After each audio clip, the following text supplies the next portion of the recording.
need some more more, then you need some more.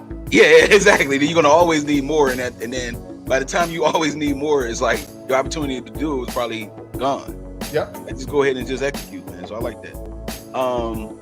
I want to shift a little bit though, because man, you have this thing that you do every Wednesday and Friday on your Instagram, man. It's called Over the Hump. Yeah. Let the air horns pop. Let the air horns pop, man.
of coffee beans.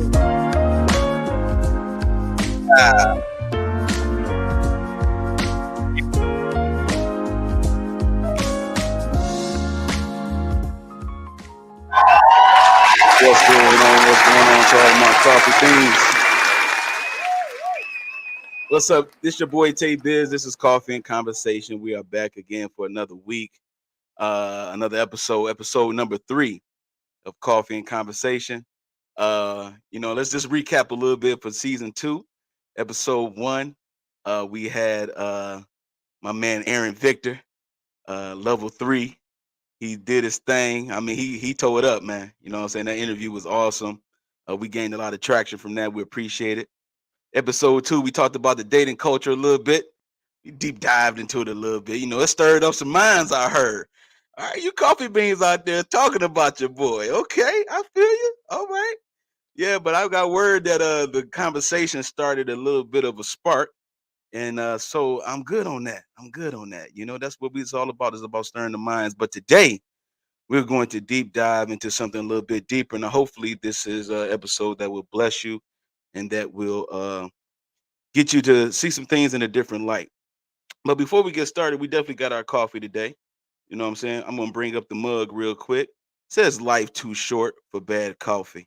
You got to make sure you have some good coffee. This is Colombian coffee. You know what I'm saying? From Brooklyn's finest. I appreciate y'all. And so we're going to go ahead and get started, man. A lot of times you have good conversation over a good cup of coffee. And so it's time to brew.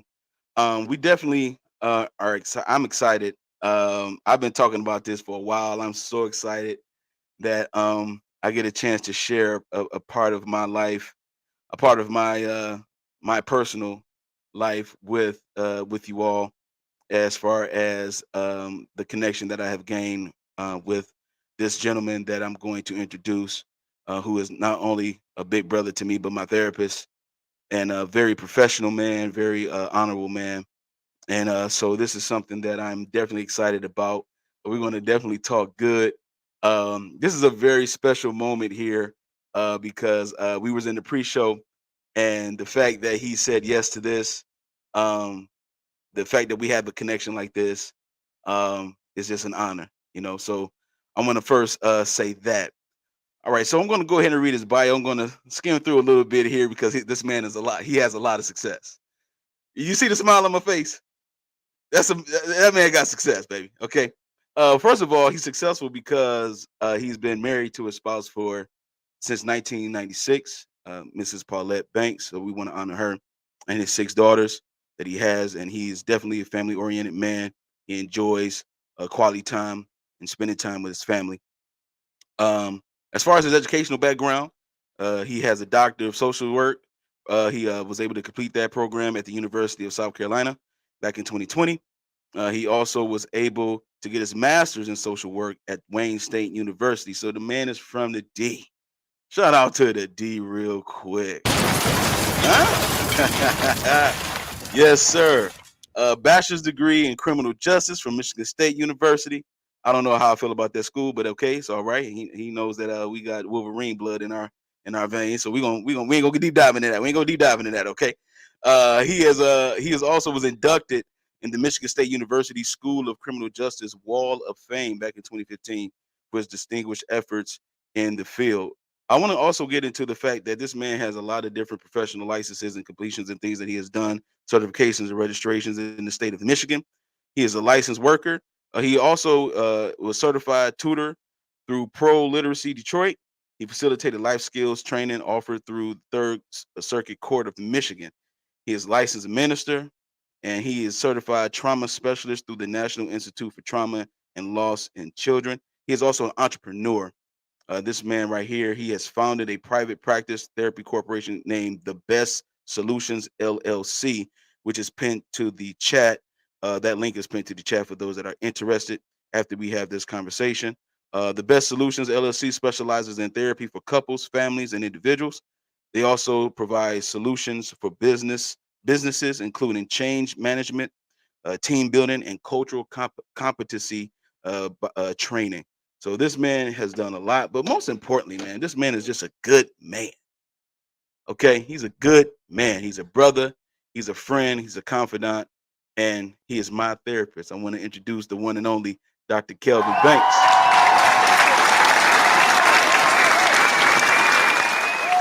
What's going on with you, sir? Hey, good morning, Jay. How are you doing this morning? Oh man, I'm doing fantastic, man. This is a blast for me, man. This is a blast for me, man. How was your morning? Are you a coffee drinker, by the way? Do you do the coffee thing? I am not a coffee drinker. My wife is certainly a coffee drinker, and she oftentimes mentioned that she can't get it. I'm sorry, absolutely. Coffee would have me, the caffeine would have me too jittery. So Okay, yeah, I'm a natural high guy and water drinker first thing in the morning. So that's what's yeah. up. That's what's up. Look at it. It said KB got the memo for the hat. Look at Aaron. Here, hey, you know what? Hey, Aaron.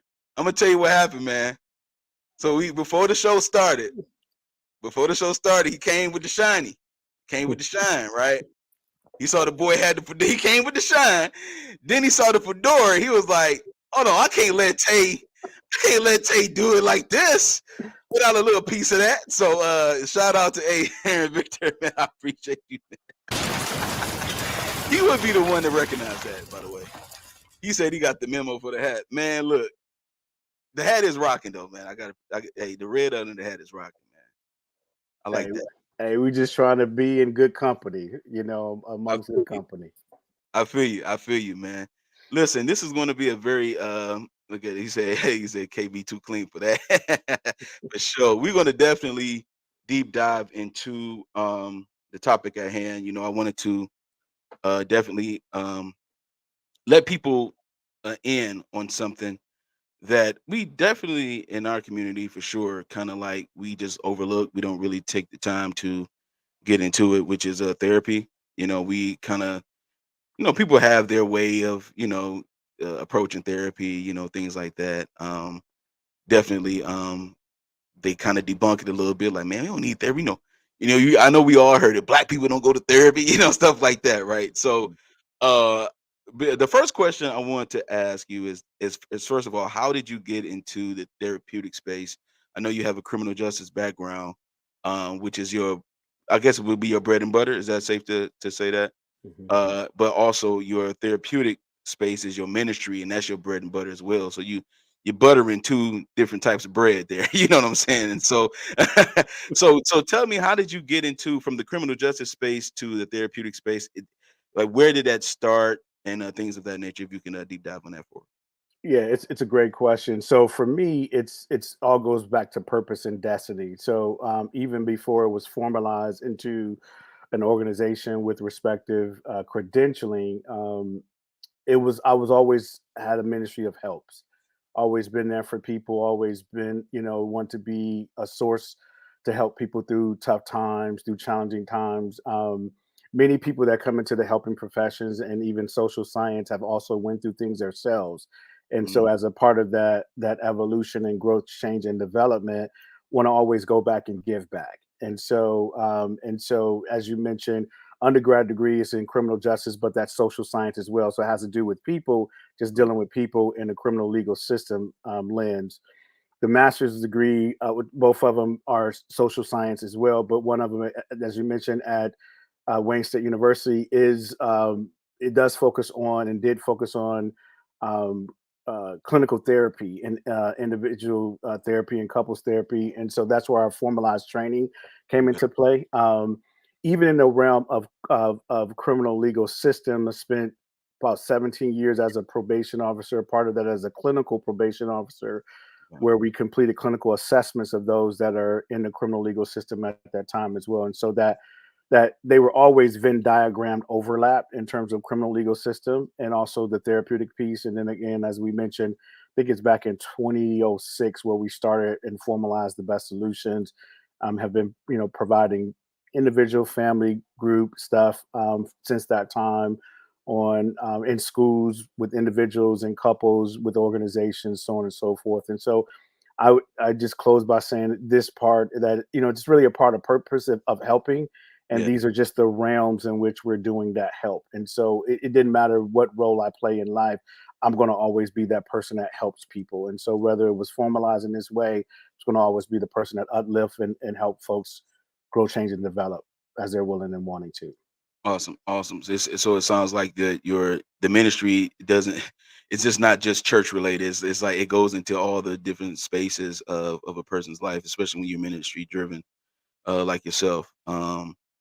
So how have you? So this is an interesting question for me because the way have you ever had a moment with in the criminal space where your therapeutic space kind of like spilled over into that when you dealt with someone? What was that experience like being on the end of some like serving in that capacity?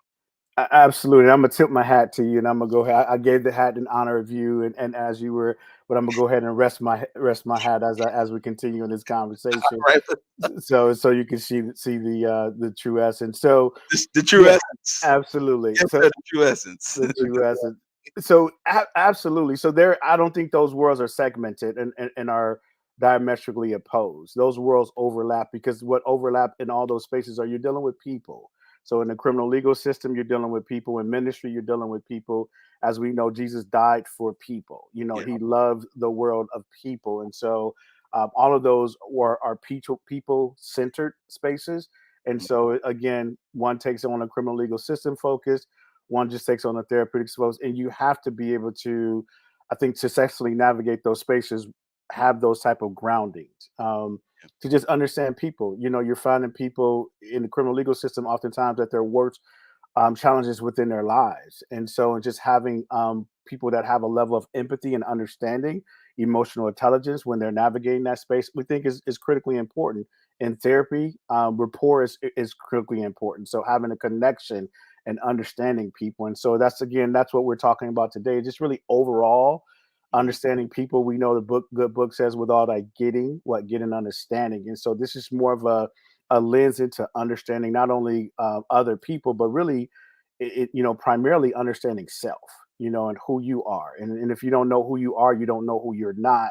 And if you don't know who you're not, you're at the mercy of being defined by other people. And they love to define you as well. And so just being able to be grounded as to who you are and whose you are so that you can navigate this life successfully and fulfillingly as well. Absolutely. Absolutely.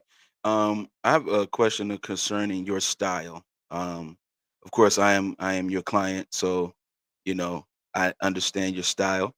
And for those of you that are watching, this man is very confidential in what he does.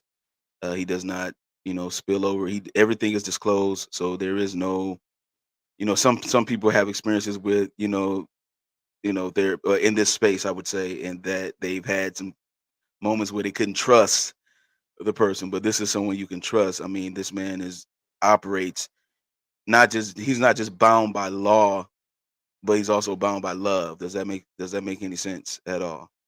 When it comes to that, bound by love, that he has a love that will overshadow and cover you and keep you, so that way he can give you the best result that you want. So, one of the things that I've noticed on your website, and we're going to get into the website soon, but I want to extract a piece here that talks about. It says here, our services are based upon industry standards and evidence based best practices, including cognitive behavioral therapy. Okay, so um, for someone who has no idea how these words are put together and what they even mean, okay, Yeah. if you can, first of all, the best is an acronym. We're going to get into that a little bit later as well, Mhm. but what is, if for those of for people who are even thinking about maybe therapy, what is cognitive behavioral therapy? And in your world, it's called CBT for short, but and people know exactly what you're talking about. But what is it for those of us who may not understand that at all? Yeah. So behavior therapy is based on cognitive behavior theory, and it really is just a modality and an approach to providing services. I would argue that it comes from the good book in a lot of ways. The good book says that as a man thinketh in his heart, so is he. Yeah. So cognitive behavior therapy is that your thoughts influence your emotions, and your emotions influence your actions and Mm, or your behaviors. mhm. And so if you want to change your external behavior and or actions, you go back to your thoughts related to that. Mm. So it's in short, an inside out approach, and has taken picking up a lot of traction in the last 10, 15 years, 20 years or so, in terms of having impact and being effective and effective with clients in shorter periods of time as well. Mm. And so it goes to those flaws in thinking, or even jaded thinking in a given way, and those things can be formalized for various reasons. It could be because of some experiences that have been had, and things of that nature. And so it's just kind of really getting down to the root of things. Mm. I always say it like this, and thinking in terms of a tree. So you think in terms of a tree, the behavior is the leaves on the tree, what you can Mm. see externally.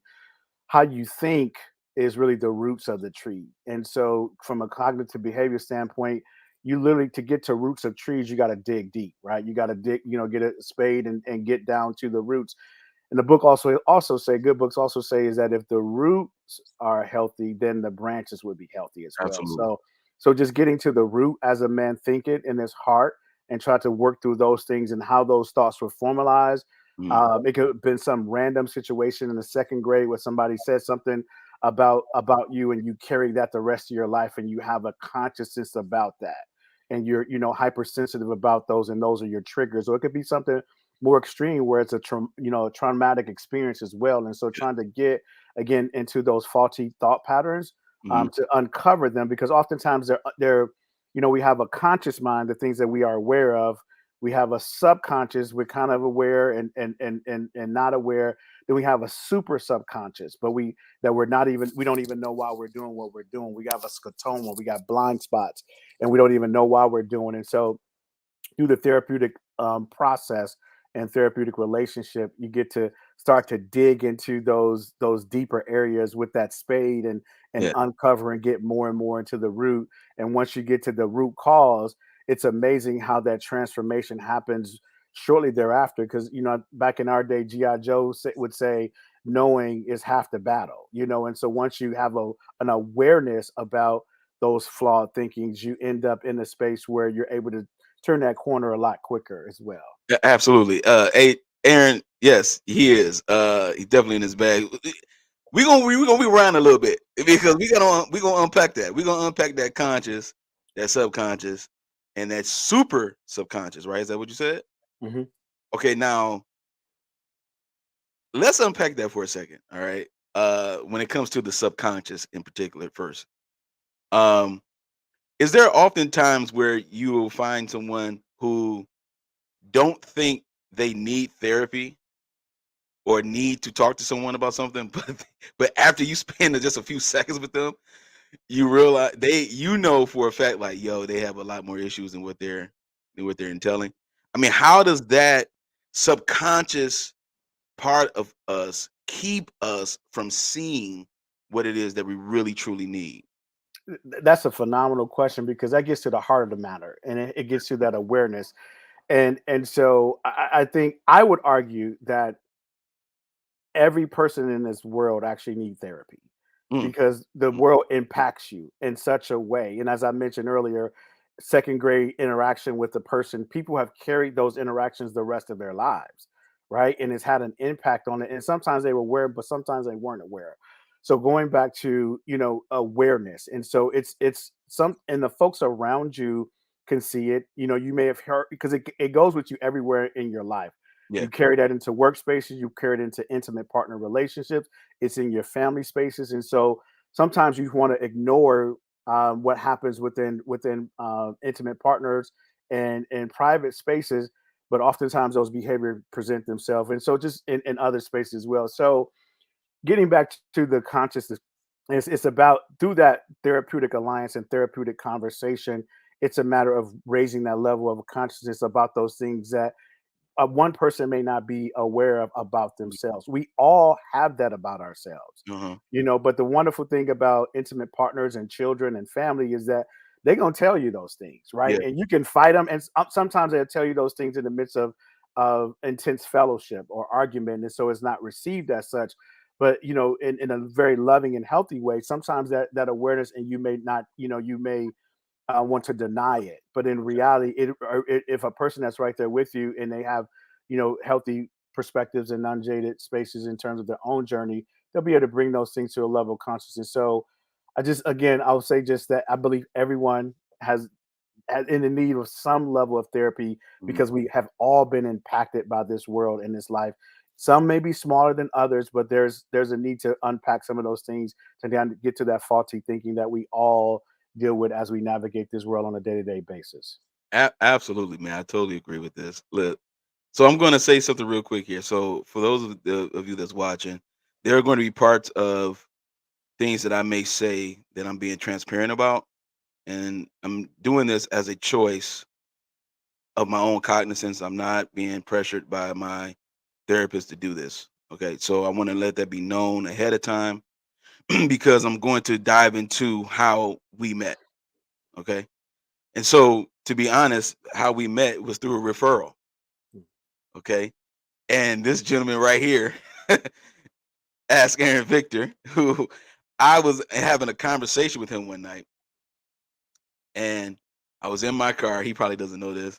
He probably could tell, but he probably won't say it out loud. But I was in my car and I was having a sip of brown beverage. Okay. A brown beverage that is common to man is liquor. Okay. And and so I was talking to him about a specific issue that I had that was personal. And he was like, "Oh yeah, yeah. You need to talk to my man Kelvin Banks. Oh yeah. You know how he talk, man. Like, oh yeah. You got a lot of you, Tay. Tay, you got a lot of you, Tay. Yeah, you need to talk to him, man. You need to talk to him. Yeah, yeah." And he gave me your number, and I called you that night. And this is going to go into my question about you in particular and how you receive a client. So, do you remember the first thing you asked me? I don't. What was that? So, because you was like, you uh we got the connection, and I told you, I said, yeah, AJ, I know him as Big Bro AJ, right? But ask Aaron Victor's his brand. I'm gonna respect that as such.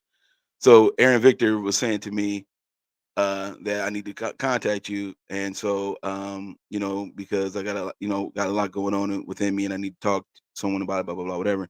And you asked me, why do you think you need therapy? Right? Why do you think you need it?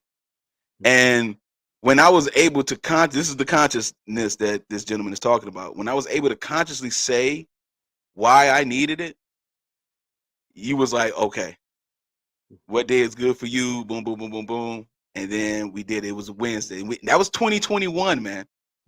We started this journey in 2021, man. This is 2023, bro. Okay. He said you could call me AJ, and KB calls me a dub. Okay, a dub. Okay, okay, cool. I just want to make sure I want to be respectful to your brand, man. So how do you know from the on your side, doctor side, how do you know when a person is ready for therapy? Like when they're ready to go into that place, because that place is dark. It can be dark. That's a great question. I think, again, and getting back to that question that I asked you in that day, as you mentioned, we have varying things going on, varying competing priorities, and we're very intentional about our clientele and what we take on for bandwidth capacity standpoint. It's always critically important as well to make sure that person is ready for that. So there sometimes folks come into therapy for mandated reasons, where they're quartered into it and they're required to do it based on some type of criminal legal system, or if they have some event where they're being forced and pulled into that. But then sometimes folks come into it on their own volition. Yeah. And so that the root of that question is it had to do with your level of awareness and your level of willingness. Because again, if we have to spend time trying to convince you of the need, that's not always time well spent for the bandwidth, capacity, and competing priorities we have. So again, you being able to articulate that in a very short order to kind of explain what where you were at, what you were going through, and where you were trying to get, then we're like, okay, this is going to be this is going to be not that not that we don't appreciate all the challenges that come within having clientele and having helping folks get to where they want to go in terms of achieving in life, but it's much more an easier lift to when the person comes in with a level of self-awareness, are able to get to that self-awareness in a very short order in terms of where they want to go in life. Yeah. And so when you were able to answer that question through your own lens, and even continue to ruminate on it more and more and more, then again, for me, it makes it a strong hand layup in a lot of ways. Okay. It's not Yeah. even your weekend. Yeah. It's a wide open boom. Yeah. The gym empty, so you don't have to worry about the pressure of the crowd. So Yeah. you just going down, boom, and Right. it Right.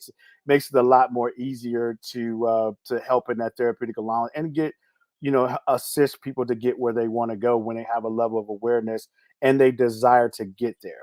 When you're Absolutely. trying to, in contrast, when you have to convince some person, of their need, Hmm.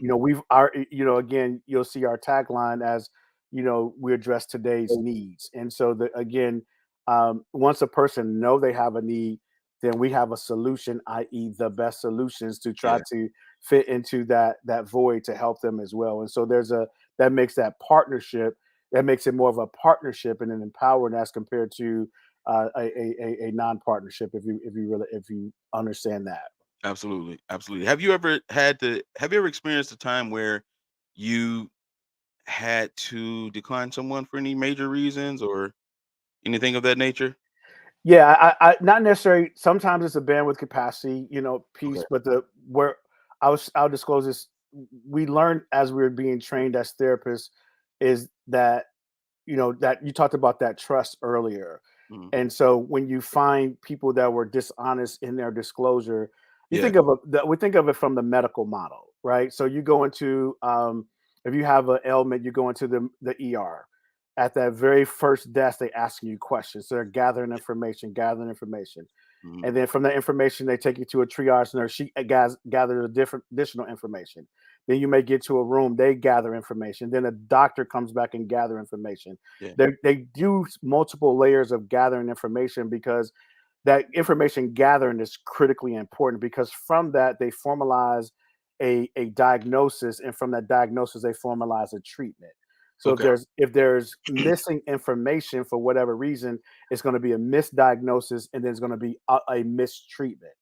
And so when we think of having, you know, therapeutic alliances with people and they Mhm. don't fully disclose Yeah. so you're trying to treat something that's not really a fully disclosed, and so it's not really beneficial for you or for the other.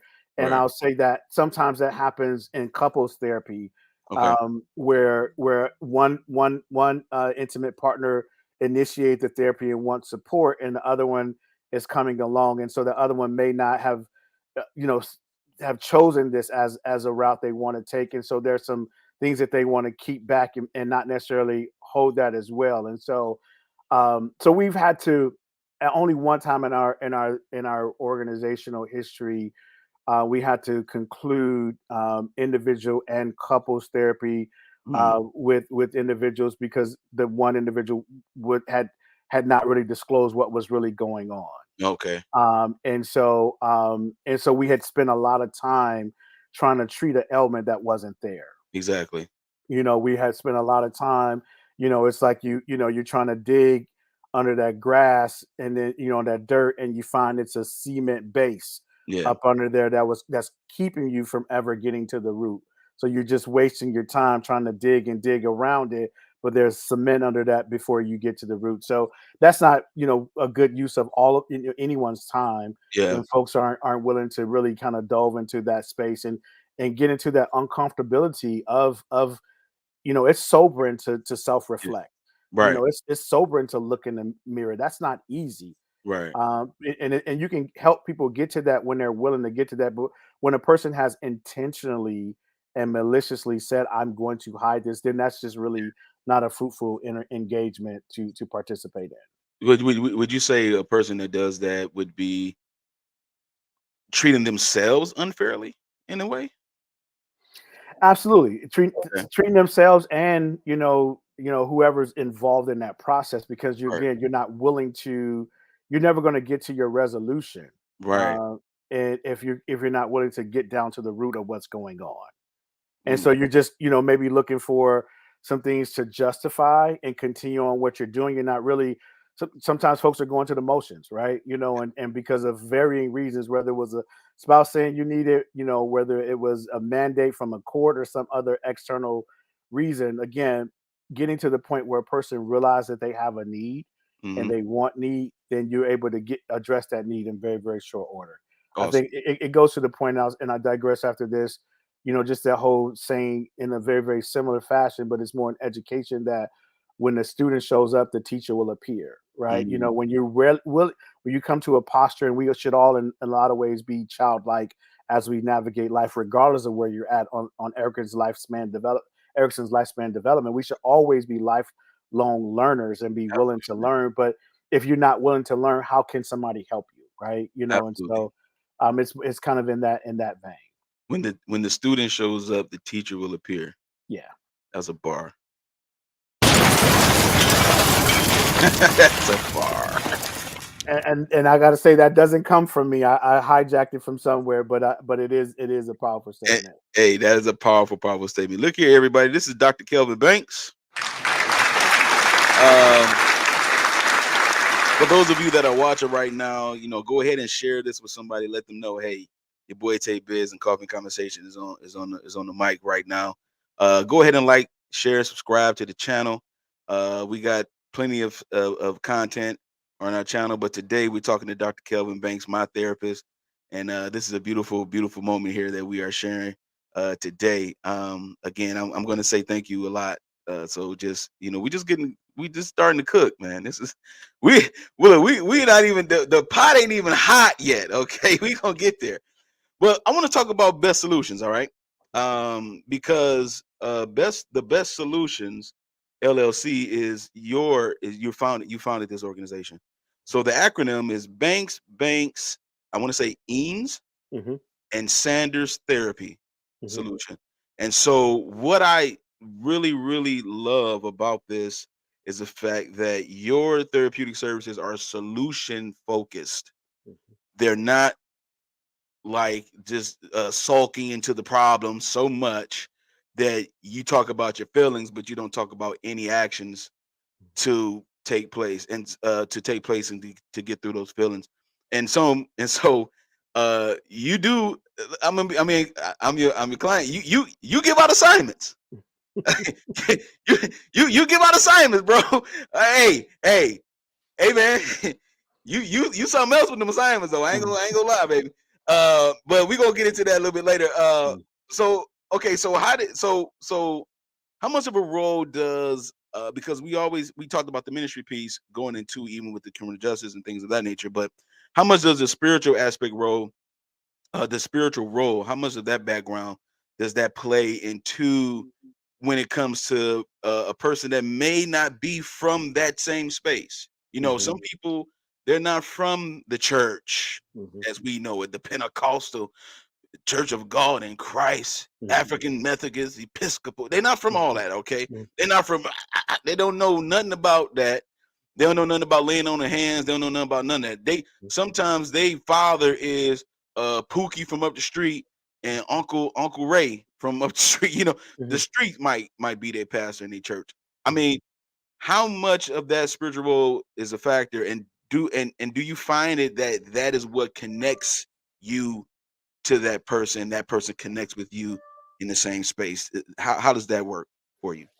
That's a phenomenal question as well. And so you got some good questions here, Tay, man.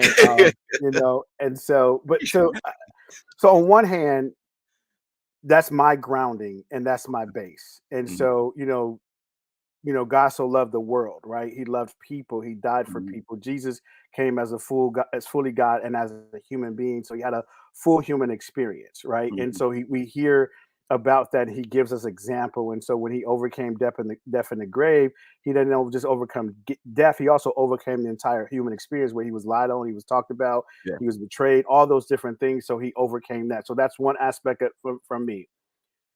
But on the other hand, as well, and concurrently, is that I have a right to believe what I believe.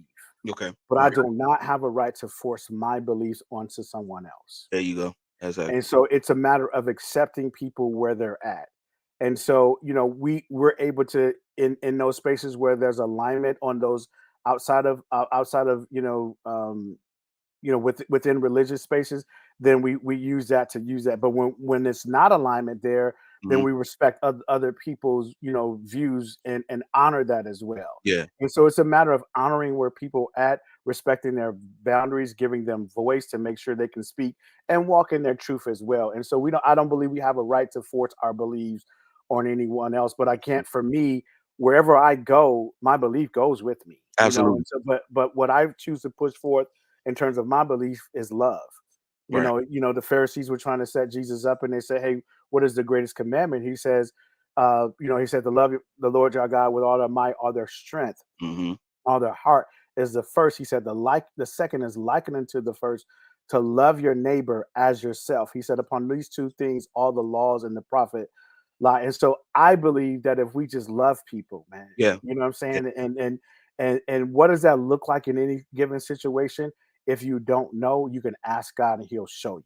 Absolutely. You can ask him to show you how to love this stranger, how to love this intimate partner, how to love your child, how to love your parent. And so our the grounding of what we do that crosses over into both space is love, and Absolutely. just trying to create a space of acceptance, a safe space, as you shared earlier as well, a space of validation, and then again allow folks to walk in their truth.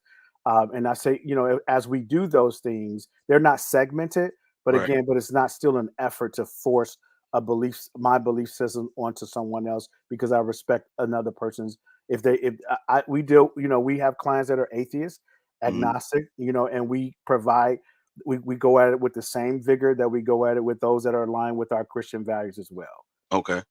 So there's no discrimination or anything of that nature when it comes to the space that you provide for people. I mean, that's a beautiful thing for a person because a lot of times, you know, sometimes people have a tendency to be so reluctant because they have some type of fear to dive into that area because of horrible stories they may have had and things of that nature with someone of this caliber. And so it's good to be able to say, hey man, we found a place where you don't have to believe what I believe.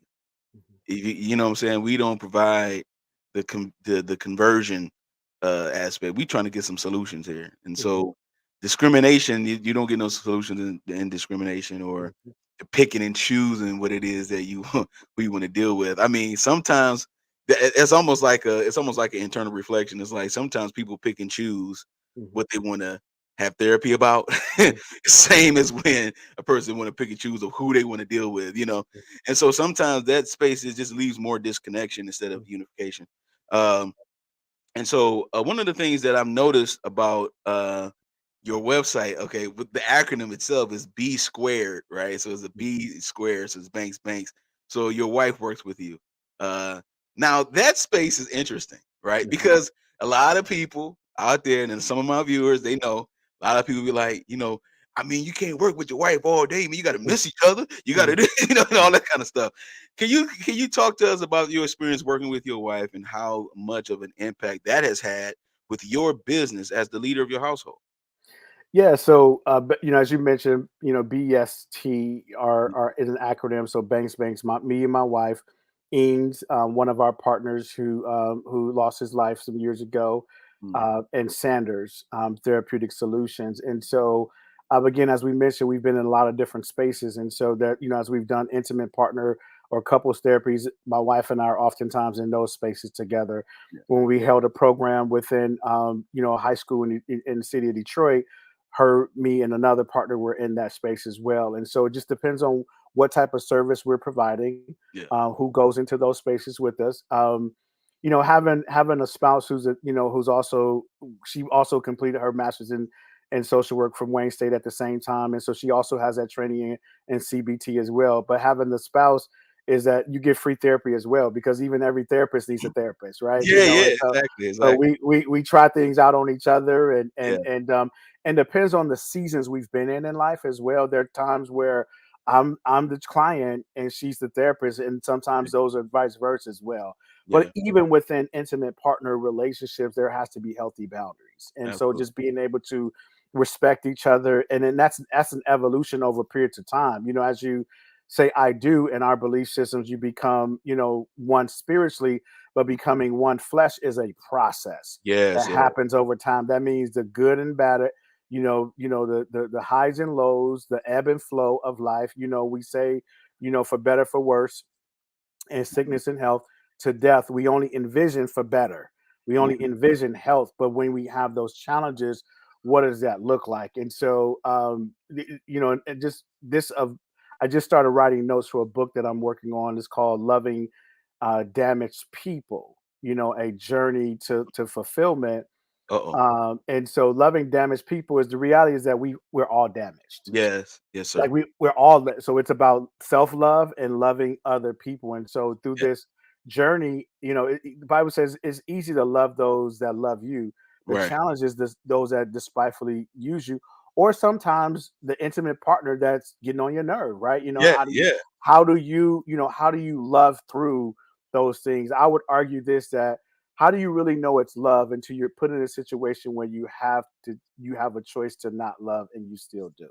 Oh my God. Okay, can we pause right there? Okay, we gotta pause, man, because we gotta unpack that, man. Okay. I want you to keep that thought. I want you to put a pin right there, because we're gonna take a couple minutes. We're gonna have a commercial break, okay? But man, this is gonna lead into topic at hand, which is understanding human behavior. And so pin that, man, please. Okay. And when we come back, everybody, we're gonna talk about main topic of the show. We're gonna get into it. Hey, this your boy Tay Biz. This is Dr. Kelvin Banks. We'll be right back in a second.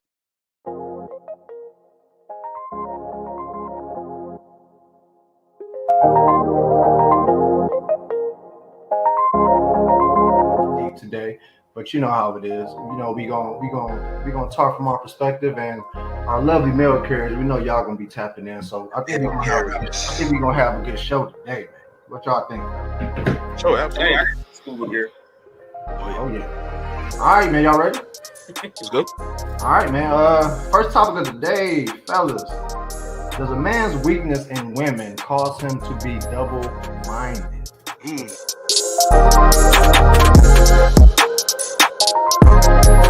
In relationship to move forward, that person is going to overprocess and overthink as well. So there's procrastination. So it shows up in different forms of personalities. And anybody that's watching, you one of them four personalities? Yeah.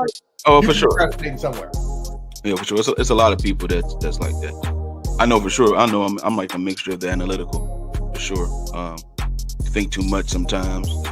Overthinking to be like, you know what? Let me just wait till I get some more info. Yeah. You know, I need some more. I need some more. More, then you need some more. Yeah.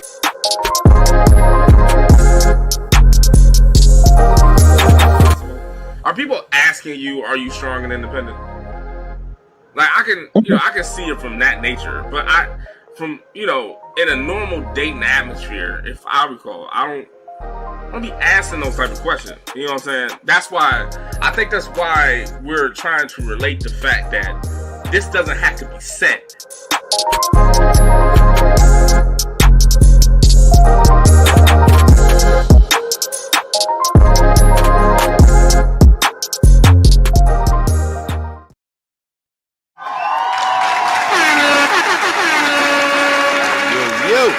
Yes, sir. That's a commercial break. Yo, you can tune into the Mailroom Network. We have different shows on our network. We have the Mailroom Show every Sunday, 5:30 p.m. Eastern Standard Time, right here on the Mailroom Network. We also have Coffee and Conversations, you can see here at 11:30 every Saturday morning with good coffee, good conversation. And also we have Mailroom After Dark is our seasonal show where we open up the panel, man. We let the ladies and the gentlemen get on there and we just talk about and dive into some good stuff. And we got some videos, clips, shorts, and all that good stuff, man. So go ahead and subscribe to the channel. Go ahead and like and share with your people. Let them know hey, the Mailroom Network is in this space, man. We doing our thing, man. So shout out to my fellas, JB the Gent and Rollo the Don. I appreciate you guys. Those are my partners, and I love them so much, man. They're my brothers, man. So we diving in. In case you have been, late to the party, this is Dr. Kelvin Banks, my therapist, and also a big brother, big friend, big everything, man. He's a big heart, big love, man. He has his own organization called The Best Solutions. You can see it on the ticker down there. You can see the website. I also have the website pinned to the chat, and have the office number down on the ticker. And also, if you want to get in touch with him to get a session or anything of that nature, you can go email at email info at thebestsolutionsllc.org, and they would gladly receive you with open arms and with open love. We talked about just now about love, since that was the last word I said in that segment there. Can you go back to what you said about the love and how you have to be put into place in order to actually know that is love? Let's dive into that for a second. Yeah, I think, again, as we mentioned with the travails of life and the ups and downs, the question is, how do you know you love somebody Mm-hmm. until they put you in a situation where you could have chose not to, and you choose to love them and move forward. Mm-hmm. And again, life delivers those situations for you. Mm-hmm. In any relationship, if you've been in any intimate partner relationship for more than 2 minutes, you've had those experiences. And so love is a choice. We know First Corinthians kind of unveils what love is in a lot of ways. Mm-hmm. But I don't believe that we can really exhaustively explain love. Yeah. If you think about what the musicians say in a lot of lyrics, about that, oftentimes I kind of view love through the four lenses biblically. The eros, the romantic love, Yeah. The agape, this more vertical love, a godly love. That's probably most aligned with what we call, practically call unconditional love. Right. We got, phileo, what Mm-hmm. some people pronounce it filio, the love for your brother, common man. This is where we get the root word for Philadelphia, the city of Yeah. brotherly love. And Yes, then sir. storge is a storge, depends on how you pronounce it, is the love for family. And so, again, what is love? And so, again, I don't think those things are proven until you hit adversity, Yeah. and shown, and you make a conscious choice that I'm going to love you through. Think of it like this, spiritually for us, as we talk about, we're not trying to force our belief systems on other people, but Mm-hmm. because you and I have a similar belief system or same belief systems, we can, give that analogy of God loving us Right. in spite of us, Right. right? And then knowing that there's nothing that we can do that can Mm-hmm. stop him from loving us. Yeah. That's what makes us serve him, right? Right. That's what is. We had the law, Old Testament, we could not fulfill it. Now, New Testament, we're under grace. Mm-hmm. We walk this thing out because he loves us in spite of us. Man, there's nothing I can do that can keep him from loving me. And so when Absolutely. we talk about trying to model that to our fellow man, what does that look like in a parent-child relationship? What does that look like in an intimate partner relationship? What does Mm-hmm. that look like in a random interaction? And so just being able to love people through and making a choice to Yeah. love them, even when they are maybe classified as unlovable. Mm. But again, you think of it back to this is an inside out. Imagine ourselves at points in times we weren't always lovable, but in Right. spite of that, God still loved us. And so again, that's the model by which I think we can follow in terms of loving God, loving ourselves, and loving our neighbor, which Yeah. is everyone else, as ourselves. Absolutely. Absolutely. It's amazing how you just said it's about love almost kind of like being unexplainable. It kind of reminds me of a time where it's like when a man fall in love with a woman, he's like, man, it's just something I can't explain it, man, but she's the one, It's almost like that type of phenomenon where you can't really explain it. It's just unexplainable emotions and things that's happening within you, but it's natural, right?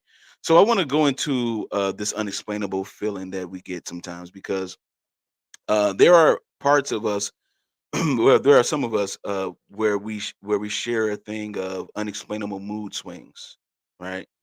Unexplainable mood swings. One minute you're happy, and all of a sudden you just have a moment where it's just like boom, you just have a sadness that overtakes. Um, what are some of the tools that a person could use to overcome unexplainable mood swings, especially when they're around people that love them? They can't explain it. They know it's there. It's happening. it's in the moment, but you can't explain it. What tools can a person use as a best practice? See that best practice? what is what are some of the things that a person can use as a tool to say, hey, I need to practice on these things so that way that if that feeling ever comes again, I can maintain the discipline a little bit better. That's again yet another phenomenal question. And I think there's a couple different things in terms of context. Is one is that the root of that extreme emotional response could be a trigger. It could be something that has happened that reminds that person of something that they've experienced in the past. It could be some type of mental illness as well. And so there's Mhm. a lot of different reasons for why that can occur. And so I think having a level of understanding as to, are you in an environment that reminds you? Is it a smell? Is it a way a person carried themselves? It is how a person responded to you. If they're familiar, you think of intimate partners, right? I don't know if you ever had this experience. Again, this is not a self-disclosure on my behalf, but if you've had a great experience with a person in the past, Yeah, and then in the future you see a person that reminds you of that person, yeah, you get those same feelings that you attributed from that other space to a new space, and it yeah. has nothing to do, but you've gotten that trigger, and that's a positive way, and that's a good feeling.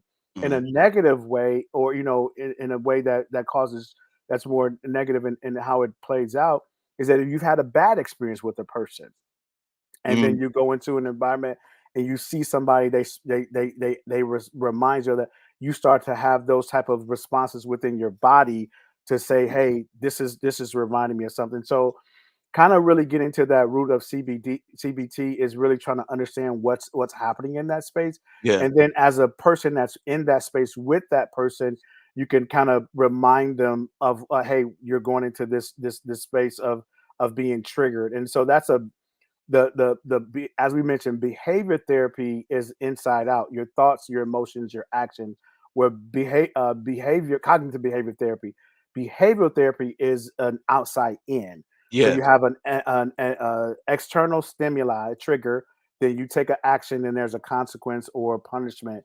So being able to, say for instance, going into certain environments make you do things that you don't like to do. So mhm, being conscious of that, when I go into these environments, that oftentimes end up in a space doing things that I don't like to do. So being conscious of those external stimuli, or those antecedents that can lead to your behavior, and that ultimately leads to a consequence or something that you don't want to do. So I'll give you an example. mhm. Um, you know, I would work long hours without eating. Yes, sir. And so just on the grind, just going Yeah, from one place to place, and boom, yeah, boom, boom, and not eating. And then at some point, your blood sugar is low because you haven't eaten, right? And you a little bit, anxious and short, right? And curt in at times because you just need some food, right? yeah, yeah, Um and so what we did, and I guess I didn't realize, early in our marriage, in our relationship, I would, be getting short at times when I was hungry, and mhm, then realize I was just on this grind and didn't pay enough attention to, and so then my wife, through an evolution, her paying attention, we having conversations about it. She's like, you got to make sure, did you get something to eat, or you're just hungry right now? And sometimes that shortness was based, and a lot of times was based on being hungry at, in a period of time. yeah, Sometimes it's based on other things, but just for the sake of this conversation, it was a space of being hungry. So what we did is we found common language to help trigger each other about the awareness of where I was at. yeah, So as you can see on the screen, my first name is Kelvin, Kelvin. mhm. We called that hungry Kurt guy Melvin. So she would say, "Is Melvin? When did you eat?" And I'll be like, "Oh, I need to eat. Let me, Yeah, what? yeah, Time out. yeah. Let me go eat." That's Right. what's up. And That's all. so we were both aware of it. I couldn't stop it, but Yeah, sometimes you need, like as you mentioned, in those environment, you need somebody to kind of trigger, help you, like, oh, let me go eat. And so boom, I yeah, go and eat. That yeah. deals with the issue. Then I'm able to come back and be a little bit more balanced in that space, if that makes sense. Yeah, absolutely, absolutely. So that's good because then you have that friendly reminder is what I like to call it, where sometimes it's almost like I remember watching let me go to this. I remember watching the dog whisper. Mm. Oh man, and he had this thing where he would the way he would train the dog, when the dog attention was on something that would normally make them act out, when he could see that they just was sensing like they was just staring at this, whatever it was, a person walking by or another dog walking by, and they would just react. He would kind of like tap them on the side where the back of their brain is at, just to get them to, like, that type of thing, to trigger them to say, hey, you're going into that space. I'm gonna need you to cut that off. I'm gonna need you to get a hold of yourself, get a grip of yourself, so that way you won't act out like you did before. And that's the reason why you with me anyway, is because you're acting out. You don't know how to get yourself together. So one of the words you use is trauma, and you use triggers. And so I want to dive into that real quick. So I have two plain questions. Just two plain questions. Okay. Can a person get rid of trauma? Can a person get rid of triggers? I don't know if you can necessarily get rid of them, but you can certainly be aware of, and you reduce the impact of how they play out in terms of your response. Okay. Right. Because that impact is with you. Right. And so that those things. But again, if you had a bad experience in an environment, as you work through a therapeutic alliance, that bad experience, and when you're triggered, you often, if you're not aware of it, you react and response without thinking through what that trigger is. And that could be a blow up. It could be, something negative. It could be something, dangerous for people. But being able to be aware of it, it starts to subside as you start to do that tough work offline. Yeah. Again, as we talked about it, in the pre-show, we're bringing our offline work online by sharing it, right? Right. But Exactly. the true work is done offline, and Yeah. and you have done a lot of work. I've done a lot of work offline Yeah. before we bring it in online in terms of those spaces. And so you may not be in a situation where you're as triggered, and which helps you manage it a little bit more. We'll speak of in terms of emotional intelligence, right? Emotional intelligence is not like IQ is not like EQ.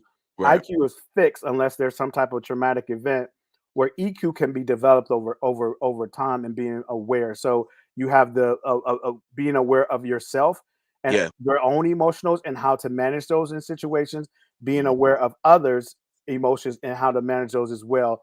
And so the triggers, the trauma, the stimuli, being aware of those things and how they come up as you're doing that offline work to heal, the impact of those triggers don't necessarily take you right to action.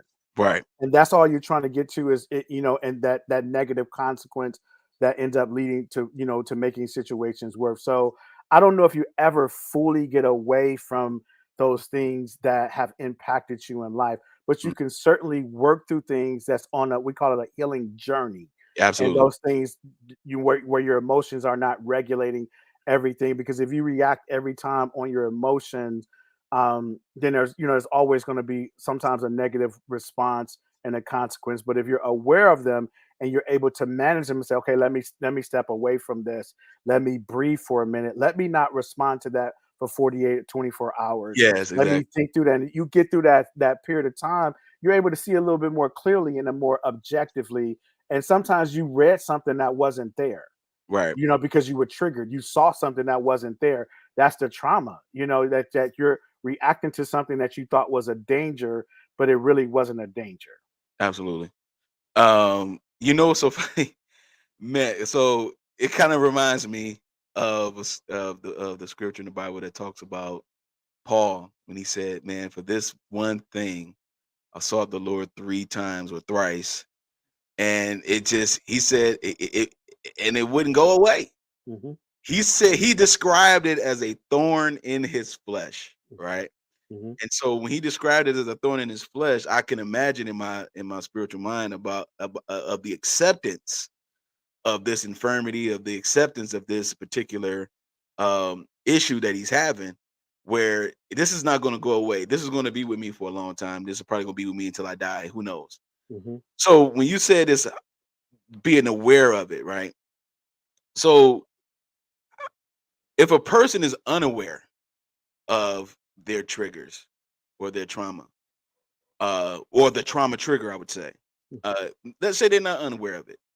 Um, how would you, as the professional, the doctor, the one who sees as well, visionary person, by the way, how are you able to communicate that unawareness without necessarily offending them?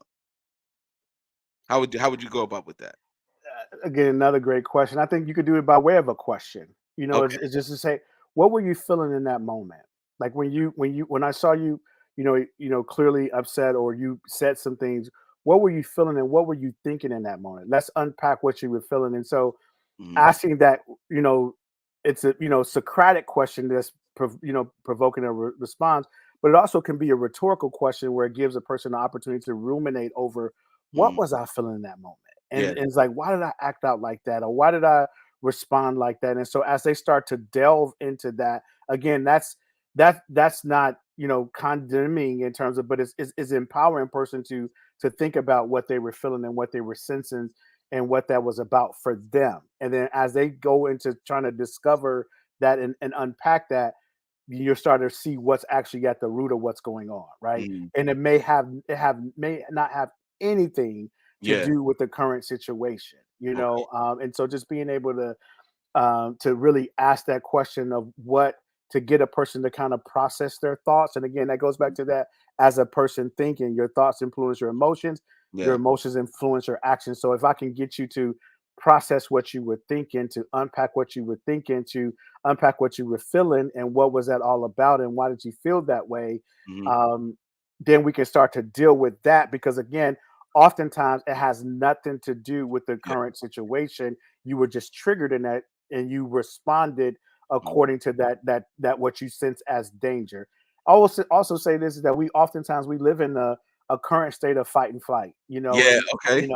and so we're always, especially growing up in the city of Detroit, you got high crime areas. There's a lot of stuff going on into those spaces. So Yeah. we're constantly on, similar from a traumatic standpoint, similar to active war. We're in a actual war zone when you got to be conscious of what street you go down, and what Yeah. time you get gas, and if you should go to this Coney Island, even though you like chili fries with cheese, and what does that look like for you? And so, Exactly. what does that look like, right? And Yeah. so, being aware of gas stations, when you go into move into other states, right? You're Mhm. like, okay, the gas station is going to let me know what kind of community I'm in, right? And and I Absolutely. got to shift my brain a little bit. Not saying that all communities have some different levels of danger, and they all have levels of crime that overlap in all those spaces. But again, just our experience growing up in urban settings, Yeah. that's a traumatic experience for many of us. And so just being conscious of those things, and then we'll get into you know, less dangerous spaces or in other spaces, but still carry that same trauma, and Yeah. sometimes overreact, Yeah. right? In other environments, and work environments where you're really not in a life and death situation, but somebody may have offended you in a Mhm. work environment, and you go hard in the paint, and Yeah. you've overreacted, and everybody's looking like, what was that all about, Yeah. right? Yeah. And Exactly. because that violation felt like the violation that happened in the hood when you was on waiting for the crosstown bus, or whatever those past experiences were. Yeah, man. So first, man, I'm sorry, man. I just gotta. You out here cooking, my man. I so much to unpack right there. I want to extract something real quick here. I want to extract. First of all, those that are watching right now, please subscribe to the channel. This is Coffee and Conversation. We here every Saturday at 11:30 a.m. The Mailroom Show is every Sunday 5:30 p.m. We have episode 17 tomorrow, so be sure to tune in. But one of the things you mentioned, man, is fight or flight, right? So I'm going to disclose a little bit of our experience, and again, this is me willingly sharing this, right? So um, one of the times we had a session, and it was you were able to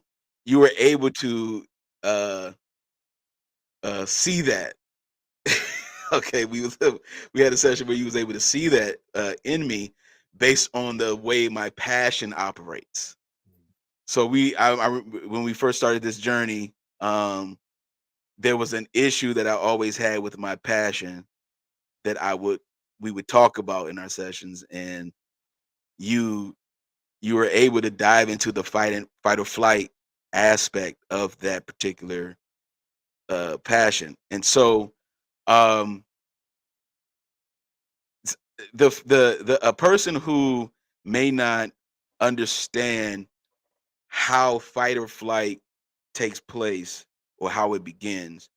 Can you give us some signs of the fight or flight trigger that happens? Because based on our sessions, right? I've kind of extracted that fight or flight, and in the middle I put face. So you fight or flight, but in the middle you face. Facing means you're facing it head on, which means you're going after the root cause, you're excavating the root cause, so that way you won't have to worry about the fight or flight, right? So can you give us some signs of fight or flight? And if how are you able to see that? Even though passion should be a good trait to have, but at the same time, it was like I was doing that. So without, and we're not getting into any details, people. We're just talking about the actual parameters of it, and more so. How were you able to see that, and what are some of the signs of fight or flight, even though it may be in a good trait or a good personality trait?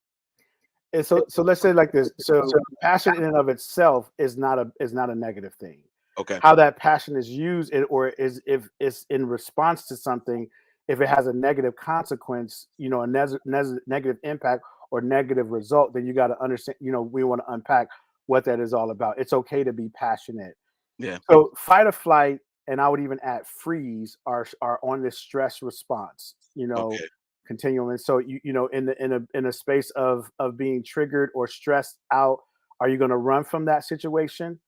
Are you going to buckle down and knuckle down and Detroit versus everybody in that space? Right. Exactly. Or are you going to freeze up, right? And so those are the three responses that are oftentimes based on triggers, trauma, experience.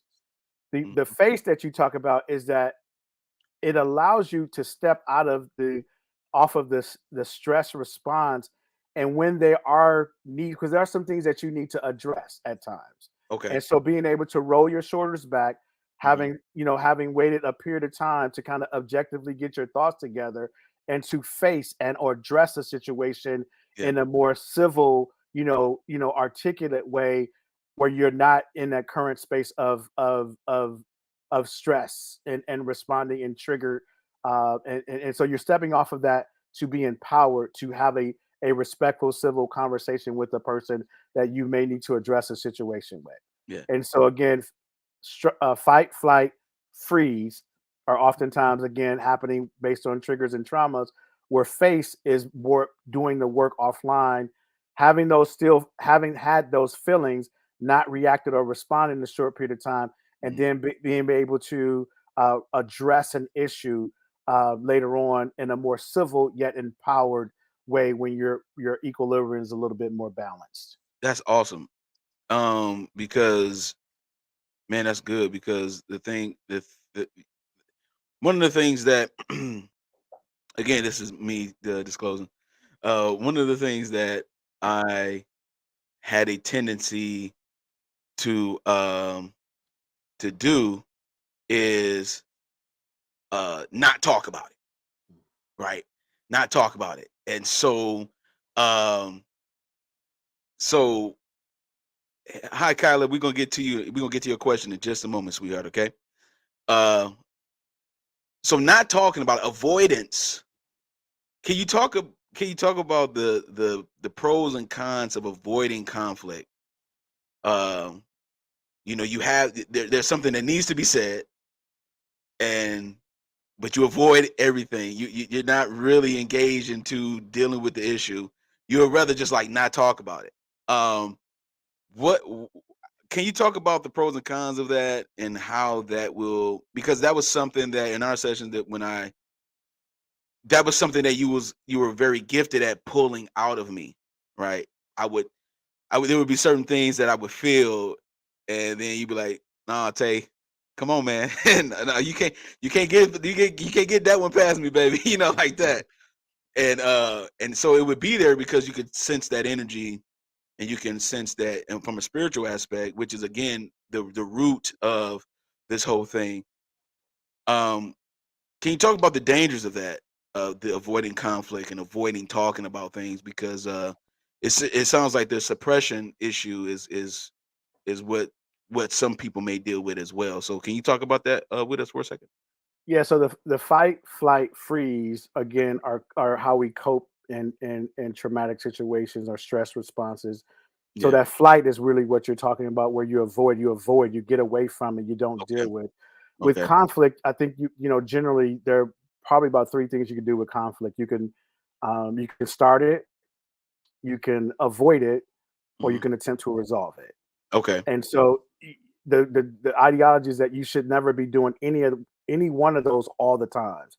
So you Right. shouldn't always be starting conflict if you're healthy and balanced, right? Right. And at your best self. You shouldn't always be avoiding conflict if you're healthy and and you shouldn't always be trying to resolve because again you're trying to be a peacemaker and people aren't always going to hear that as well. So Right. in the spirit of avoiding it excessively, right? There's sometimes you should not waste time on things, right? There's sometimes Right. you're like, I'm not giving space to that because that's not really about me. Right. It's about that person. That's not about me. But when it's your stuff, right? Yeah. This is about, or it's something that's offended you, or it's something that you have somebody you have an ongoing relationship, and you want to invest in that. So you got to try to deal with this conflict. All running from things just leave things unresolved and they build up. If Uh-huh. they don't come out in the rinse, they're going to come out in the wash. Yeah. So running from them is not really dealing with them as well. Right. And so sometimes it's tough to get people to the space of face, right? To step off of that when they feel that sense of danger, to step off of the fight, the Yeah. flight, the Mhm. freeze, to actually face. That's Yeah. an extremely tough thing to do. Yeah. And to do it, especially when you have a history of something and that history, you were reminded of that in this space. And so you've been conditioned and coping to in this ways. And that's been a part of your survival. So it's about unlearning those unhealthy survival, Well, coping exactly. mechanism Yeah. as well, and Absolutely. being able to say, I have other alternatives than reacting how I've always Yeah. been reacting. I've had other alternatives than this. And what does that look like? Now that's uneasy though. This is Yeah. that difficult offline work that we have to do, right? That's Right. that difficult piece if we want to be healed and whole and make it to Maslow's peak of fulfillment in our lives and have Yeah. true fulfillment as we're walking out this journey. That's the difficult work that you have to do, and nobody can do that for you. Yeah. Exactly. You have to do that for yourself. So being in a space that's safe, Yeah. and being able to unpack that helps you to deal with it as well as you mentioned, we were in, we were talking that through in a space. And so that space was safe for you. We were Mhm. able to unpack that situation and talk through that. And Yeah. then to say, okay, what were you feeling and what was the root of that? Right. And when we got to the root of what those causes were, that Mhm. may have nothing to do with the current situation, you Absolutely. know. And so Absolutely. being able to not compound, it felt like it looked like it, but it's not that. I'll say this quickly: before PTSD became PTSD, we called it shell shock. Mhm. And so it was based on, active war veterans that were in war, and they may have seen a rock, and that rock blew up and killed Yeah. one of their partners. And so they come back home and they see a rock, and they dive and say, hell in the hole. They thinking that Yeah. rock is a bomb. And then somebody's looking at that as them doing it, saying, man, that's just a rock, Yeah. and sometimes that rock was a bomb which started that trigger for them and that trauma for them. But Mhm. then that rock is still just a rock. And so Yeah. Yeah. again, them being able to identify that, no, that's a rock. That's actually not a bomb behind that. And so helping people to understand what those are and unpack those things in multiple, it's so nuanced and layered, and we can't really truly get into all that. But again, giving enough just so folks can wet their whistle on in terms of understanding how those things play out in our human behavior, and they impact us in every aspect of our life. So that Absolutely. show up in your work life, that show up in your intimate partner life, that show up in your familial life, your interaction with your parents or children, your Yeah. sibs as well. And Yeah. so, again, the closer those relationships are, the harder it is to be objective and That's to true. see things objectively. And so because you're emotionally invested in those. And when Mm. those emotions are unhealthy, then it's easy to have these things over and over and over and over again. Then you become a repeat offender of it based on those aspects. Um, Man, so again, shout out to Dr. Kelvin Banks. We are here talking about therapy, understanding human behavior as well. And the first step of understanding human behavior is understanding yourself. And so this is basically what we're talking about today. We have a question for you, Dr. Banks. Okay. And if you have any questions for Dr. Banks, go ahead and put it in the chat, put Dr. Banks in the chat, and then ask your question. This is from Kyla Johnson. She said, Dr. Banks, if a person has never talked to a therapist and they know they need to, but don't want to admit it, what advice would you give them? Yeah, so I always try to use terms, right? You know, mental health, mental illness has a negative stigma, and a part of we having this conversation is really trying to deal and dispel that, especially within African American communities as well. Yeah. And so the reality is that we all need help, Yes. and so just being able to focus in on a need and addressing that need. Yeah, Yeah. there are formalized names for that help, but again, it's being able to say, hey, what do you think you have a need of? And if they can understand that they have a need, then you can help them say, how do you think you can address that need? Yeah. And so maybe using language that's not as rigid or has the connotation on it, but really help them understand as to that they have a need and how do we address that need. If you have a need of being hungry, what do you do to address that need? Exactly. You go eat, right? Right. If you're thirsty, you go drink. If you want to, do something for your physical body, you go work out. And so just being able to I think get them to understand their need and then Yeah. ask them, once they understand their need, that's half the battle. And then Yeah. how to get them to say, how you think you can get help with that? Again, going to talk to confidential offline therapists. Again, we're online having a conversation, but again, Yeah. much of our work has been done offline, Yes. and them doing the tough work. Again, one of the reasons behind doing that tough work is that you want to be your best self. Like Absolutely. you don't want to perpetuate these things that have happened generationally, right? And we Right. have as a people have been through a lot, Yeah. and we've been through a lot, and we as a people, human beings, have been through a lot in these last couple of years with the pandemic. Yes. That's a lot, and so every therapist needs a therapist, and I believe every person that's beyond 2 years old have been impacted in life in some ways, and should Yeah. at some point have a conversation with the person that's professional, skilled. We oftentimes go to our friends, which are good resources as well. But again, Yeah. sometimes that's professionally skilled because they can normalize and validate and give you the concepts that help you understand it, so you can be empowered to take action to move towards your better self. Absolutely. Absolutely. Kyla, I hope we Dr. Banks answered your question. That was a great, great question. Um again, if you have a question for Dr. Banks, just go ahead and put Dr. Banks in the chat and then just put your question next to that name. And then I will make sure I save it and we can get your question answered. Um, one of the things I want to disclose, I wanted to get into the 5 myths, man, but I'm feeling the flow here, and I don't want to stop. I don't want to interrupt it. So one of the things I will say for people who are thinking about therapy or is maybe wanting to get it, you can always email the best solutions llc.org at info at the best solutions llc.org. If you go to the website as well, you can definitely go to the part where it gives you the opportunity to put your name in there and things of that nature. You can describe what it is that you want to um to talk about what you need therapy for, and then you can submit that and you can get it that way as well. And of course, you can see the main office number, 313-451-4552. Um, I want to disclose again. This is me willfully. This is me opening up a little bit, people.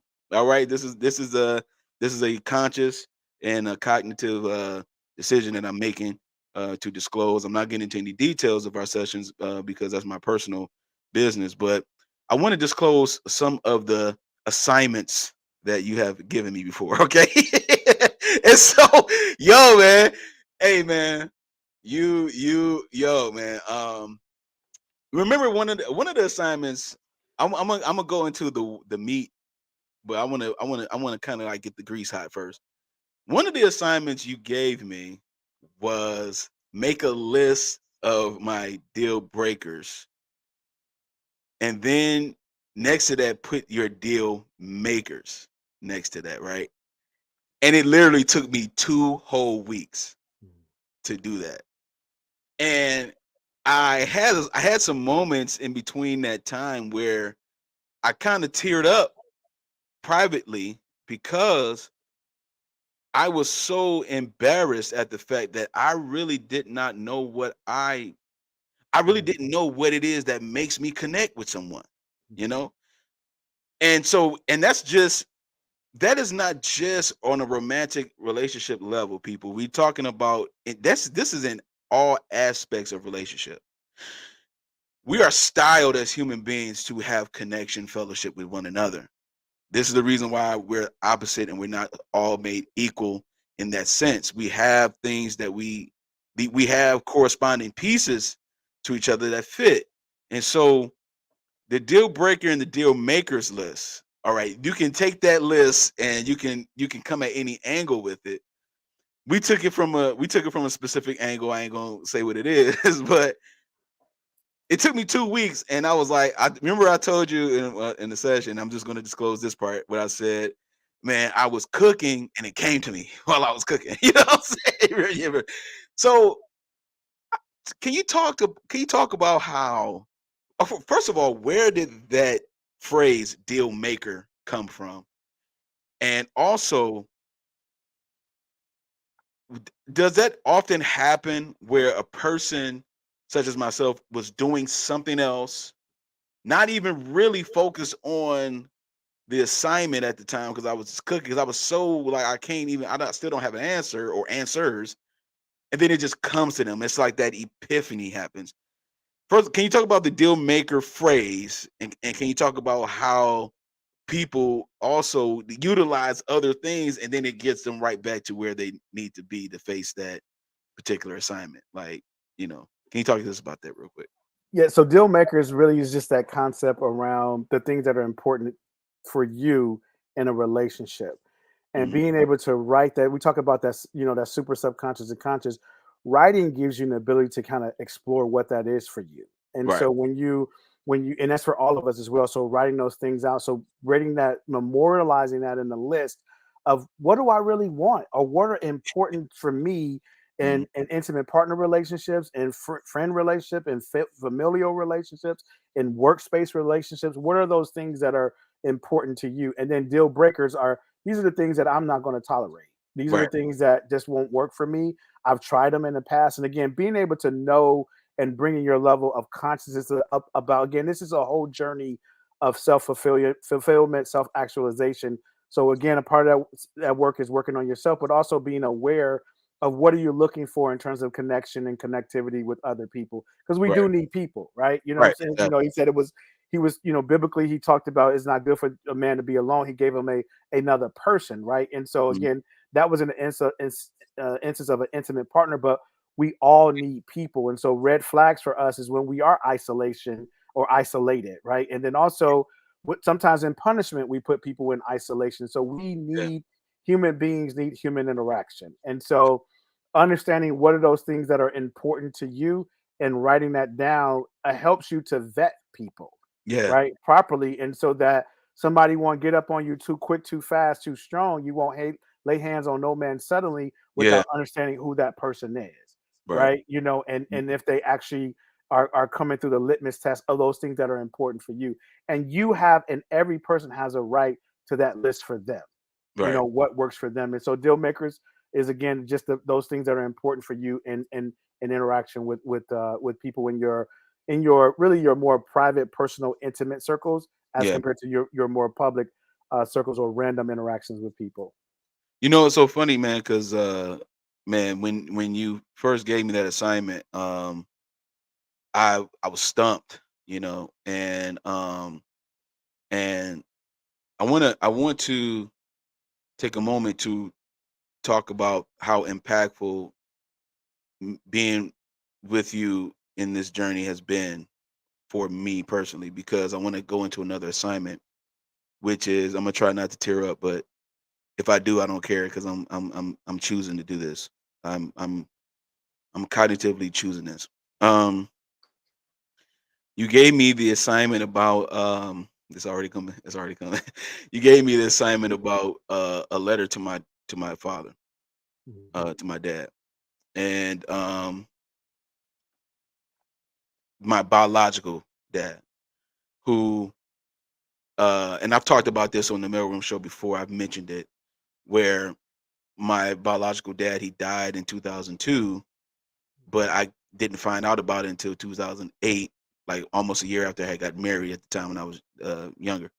And I was looking for him, and he had already passed away. That's how much disconnection I had with him, right? So, and the assignment that you gave me about writing a letter to my dad, I asked you if it was okay if because I actually came across it last night, and I was reading it, and I sent it to you in 2021, and I'm gonna be honest with you, I hadn't read it since then until last night.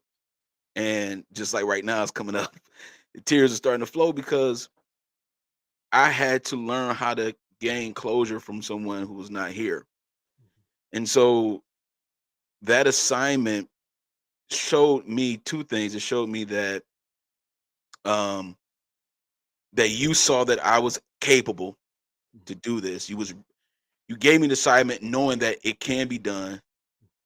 And then also it gave me the opportunity to see that you did not mind challenging me to reach and to go deeper into what it is that caused those triggers that we talked about. Um, so I'm saying this because the impact of having therapy, cognitive behavioral therapy in particular, it gives you so much insight and gives you sight within yourself to the point where you are able to finally get a grip and become more comprehensive about who you are and things of that nature. So that was something that was impactful. And another assignment that was impactful was writing a letter to my younger self. Now I asked you, I read that to you, but I didn't read the one about my dad, remember? And so a lot of times we do not understand how much is in there. We have swept things under the rug so much. We don't understand the subconscious at all. We don't even want to dive into it. How did you know from the standpoint of like, okay, he's ready to go through this particular journey or this particular piece of the journey where he's able to go back and dig into this space? How are you able to know when that person is ready to go to another level? Because we have gone through levels of this in our journey together. So how do you know that, okay, they're ready? I'm gonna give this to them, they're ready. How do you know to see that? Yeah, so when a student shows up, the teacher appeared, right? So through that journey, there are things that at that time you were discussing that topic, Mhm. right? And so I believe arguably the people that have the most influence on us in life in a good or negative or positive way are our primary caregivers, Mhm. our bio adoptive, mother, father, or the voids of them being there. Yeah. And Yeah. so, and the core of who we are, regardless of if you're 70, 80 years old, it's a 12-year-old little kid, little boy, little girl that Mhm. wants to be loved, wants to be accepted, wants to be, nurtured. Our greatest desire as human beings is acceptance. Our greatest fear is rejection. And our greatest frustration is being misunderstood. And so through that, at that point in time in our journey, you were talking about those things, and being that, as you disclosed, your dad had passed away, right? Mhm. And what does closure look like, and how do you get to closure when the person is no longer in the earth realm? Yeah. And through that letter, you were able to unpack and talk about things and say to some things and even share things that he may have not known, Mhm. through, things you wanted to share at that point in time. It could have had a full range of whatever you wanted to share. And what you shared was important, but the process is even more important of Yeah. you unpacking that inside of you, because through that process you were able to identify things you didn't even know that were there, Yeah. and how those things impacted you at that point in time. How Mhm. you saw the world were through those things. The type of voids that you have and the relationships you seek because of those voids are Yeah. based on those primary caregiivers. And so being Absolutely. aware of those things, you'd be like, oh my God, this is how I. And so again, a lot of this for me was my own journey. Yeah. My own discovery. And again, got the credentials, go through the formal training, but again, and even have spiritual elements of it as well, but also doing the work as well and Yeah. being modeling what that looks like. And so again, you were at that point where your need for that came up, Yeah. right? And so once through that journey, this was our next things that we needed to deal with. And so again, what does that closure look like for a person that's passed on? It's through this. This was and it's therapy is organic, right? Yeah. It's not cookie cutter. We're talking a lot about cognitive behavior therapy, but we use hodgepodge of modalities to kind of based on what that need is in the moment and being able to be diversified like that. And so through in that moment, that exercise appeared to be to address and give you an outlet to Yeah. explore your feelings Yeah. and to memorialize them by way of writing and being able to see things Yeah. in that, and also release it. Yeah. Right. That's, being able to release that and deal with that and move on, Mhm. and move forward in your life and not have to carry that further with you, not knowing that you're carrying it. I do a lot of travel. And when you come back from travel and you get to you're flying in, you go to the baggage claims and you see these, you may have a hard shell black luggage and you see other ones and you say, hey, that's not mine, but you do have to pick up your luggage because within your luggage, you have some clean stuff and you have some dirty stuff that you need to unpack and deal with. So Uh, we just encourage people to pick up their own luggage, to mhm. deal with their own things, not to carry things that are not theirs, but be aware of those things of other people as well. But Yeah. being able to unpack those things for yourself. So, and Absolutely. you've done that and continually do that tough work. It's not easy work, right, Tay? No, no, it's not easy, man. When you even the suggestion of it, yeah, of it, when you said even when you told the assignment to me, I bust out in tears, dog. I did, man. And what I'm saying, again, people, I'm disclosing parts of my process um with therapy because this is very impactful to me to the point where it had sparked up things within me that I never really got a chance to really talk about or never even saw the chance to talk about. I just suppressed a lot of things. And then when I was able to unpack and unravel some things, then I was able to become a better version of myself, which is something that we are supposed to be striving for in the first place, becoming the best version of ourselves. We do have another question for you, Dr. Banks, before you get out of here, okay? Deontay Maynard, he said, "Hi, Dr. Banks. If your dad tears you down mentally, physically, and emotionally, how can you build yourself back up?" Wow, that's such a phenomenal question, Dante. So let me say this quickly about a person that does that has been harmed and has been impacted as well. And so their issues are just unresolved. And so being able to identify and see them even in that the negative impact it has on you as a human being and Mhm, understand what they went through to get to those space mhm. instead of asking a person what's wrong with you, asking them what happened to you and Right. really understanding like what his childhood was like, what his father mother relationship was like, what is his trajectory and travail through life, what did that look like, because it'll give you some insight as to, and it'll humanize them so he won't be seen as a monster, right? Within every person, there's a portion of good and there's a portion of bad. Those Mhm. portions are different per person, but no person is all the way bad and no person is all the way good. And so being able to see him even in that space as human and understand that as one aspect of it. The other aspect is that when you don't get what you need from your primary caregivers and trying to find other spaces for that. There are other supplemental spaces. Either it could be coaches, it could be religious leaders, it could be mentors, it could be big brothers, it can be other spaces that will afford you an opportunity that can embrace you and love you in those ways. Right. I would argue to your point though, the root of your point is this, that primary caregivers set the foundation from which a person draws their self-esteem from. Absolutely. And when that foundation is not there or it's flawed, as you know, with foundation of a house, that It's gonna house is crash not down. built on, it's gonna fall. Yeah. And so being able to understand who he is, ultimately work towards forgiving who he is, Mhm. while at the same time not allowing you to reducing the impact of his unhealedness to continually to impact you. Yeah. But then also, depends on who you are and where you are. And again, so now you're going back to what's your foundation and who you are in self-discovery. And so again, if you don't get that from primary caregivers, you can get it from other spaces.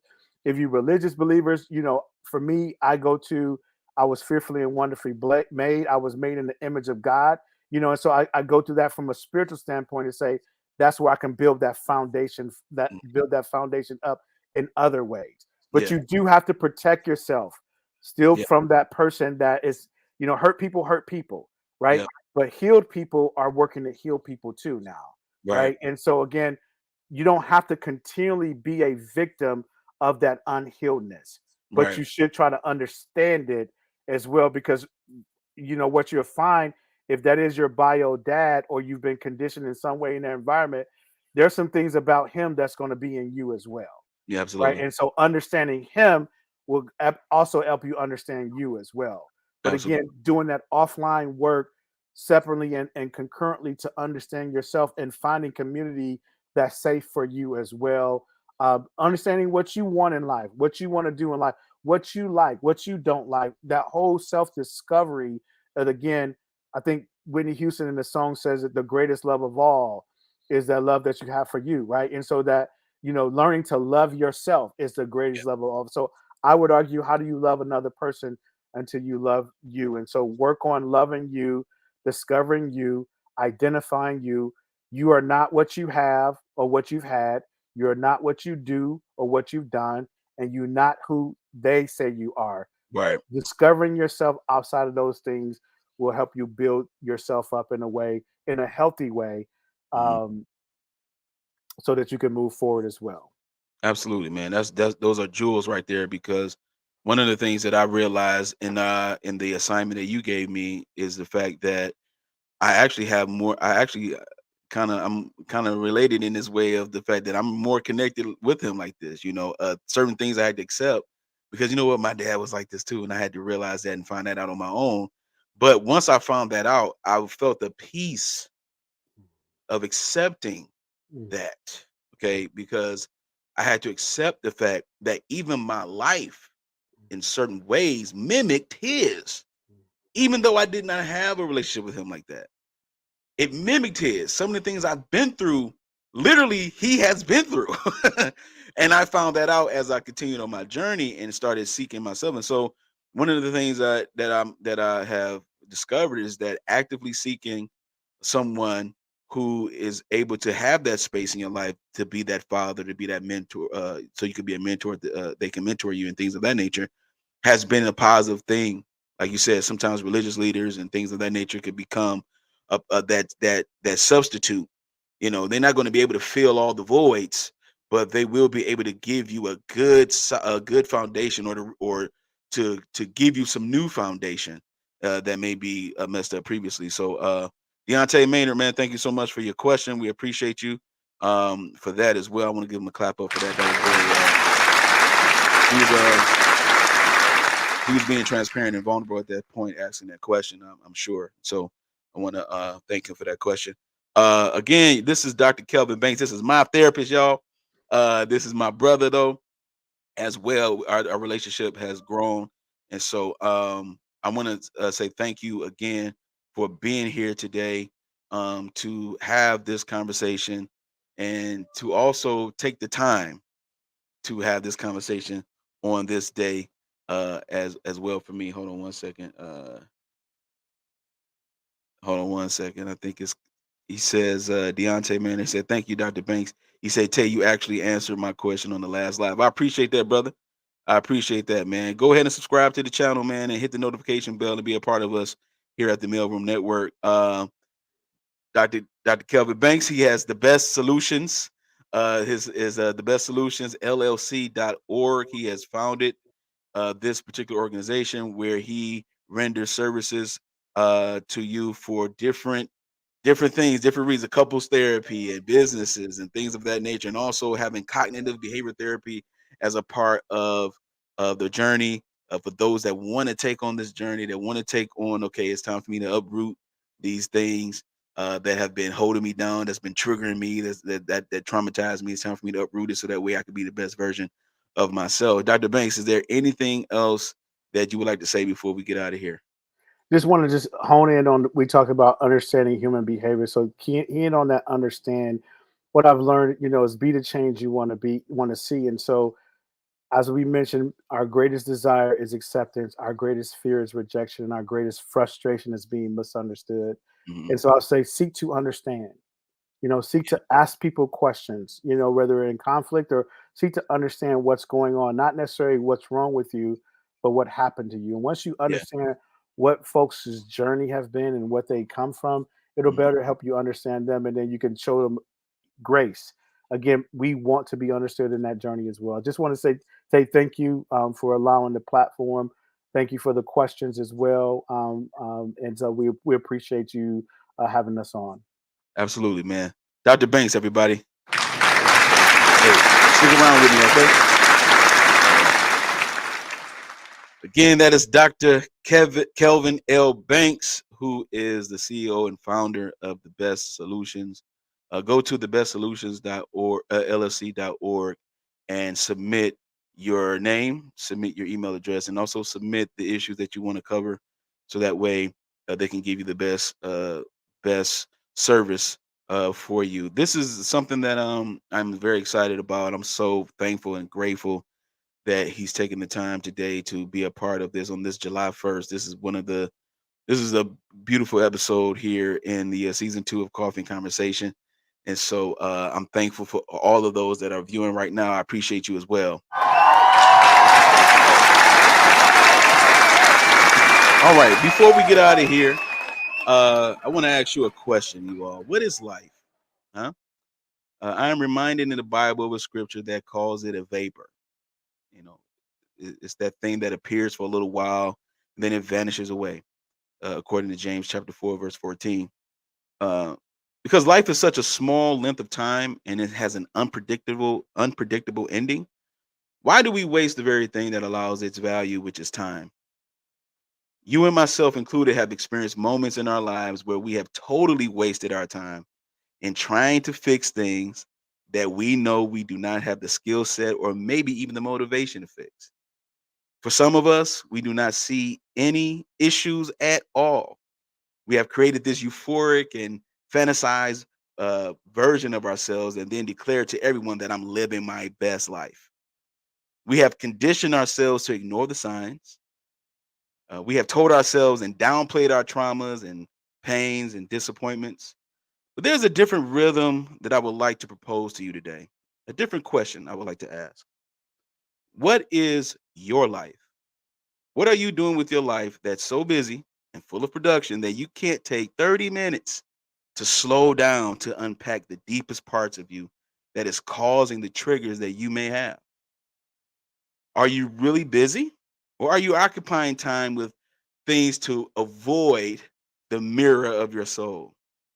Before you try to move on and from heartbreak and heartache so quickly, try slowing down your cadence so you can live the best life. The Banks, Eames, and Sanders therapy solutions life instead of your lies life. When you think about it, it sounds exhausting. So don't be afraid to excavate your trauma. Don't allow your past to halt your presence and hinder your future, but instead choose life, a true abundant life, so you can become the best version of yourself that you have ever been. Yo, this your boy Tay Biz, and as always, until next week, keep your coffee and your conversation. Keep it brewing. I'll holler at you next week.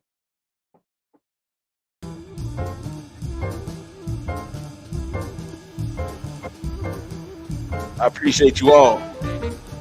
Hey.